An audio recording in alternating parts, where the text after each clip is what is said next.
అంటే మీ దగ్గరికి వస్తున్నారంటే మ్యూజిక్ కోసం అవ్వచ్చు. బట్ మీరు అంటే ఓన్లీ ఫ్యూ ప్రాజెక్ట్స్ యాక్సెప్ట్ చేస్తూ చేయడం. మీరు అంటే మూవీస్ డైరెక్షన్ చేస్తున్నందువల్ల అది అవ్వట్లేదా? ఆర్ ఎల్స్ ఓన్లీ సెలెక్టెడ్‌గా ఎళ్తున్నారా సినిమాల పరంగా? After KGF I heard like lot of films came to you అవును. For that sounding itself. కానీ మీరు యాక్సెప్ట్ చేయకుండా ఓన్లీ కొన్ని ఫిల్మ్సే చేస్తున్నారు. యాక్చువల్లీ నా చేతిలో I can only give the 5 movies ఇయర్లో. ఎందుకంటే నేను I will travel with the director and production house. So అది ఫస్ట్ నుంచి నేను అలాగే వచ్చేసాను. So I have to give the best. So అందుకే నేను యాక్చువల్లీ ఎక్కువ మూవీ చేసేదానికి నేను I'm not prefer for that actually.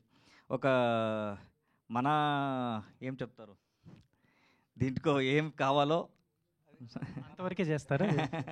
And NTR గారు మీ స్టూడియోకి వచ్చినప్పుడు ఒక మ్యూజిక్ చేశారు మీరు. అవును, జస్ట్ విజిటింగ్కే అంత మ్యూజిక్ చేశారంటే ఎన్టీఆర్ నీల్ ఫిల్మ్కి ఎంత మ్యూజిక్ చేయబోతున్నారు? అన్నీ అది నేను చెప్పాను కదా, నేను ఐఎమ్ ఏ ట్యాప్, వాటర్ ఎక్కడి నుంచో వస్తుంది.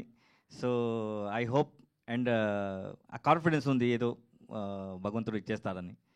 సో బికాస్ ఫ్రమ్ ఎప్పుడు నుంచి ఆయన మూవీ చూసే స్టార్ట్ చేశానో, so I'm big fan of NTR garu. So దాని తర్వాత ఏదో ఒక ఫైర్ ఉంది, ఏదో చేయాలి అని. So 100%. So particularly Veerachandrahasa movie గురించి తెలుగు ఆడియన్స్ కంటే తెలుగు ఆడియన్స్ ఈ మధ్య కాలంలో కూడా చాలా చాలా ఫిల్మ్స్ని అప్లిఫ్ట్ చేశారు. అవును, if they like story or else music anything అవ్వచ్చు.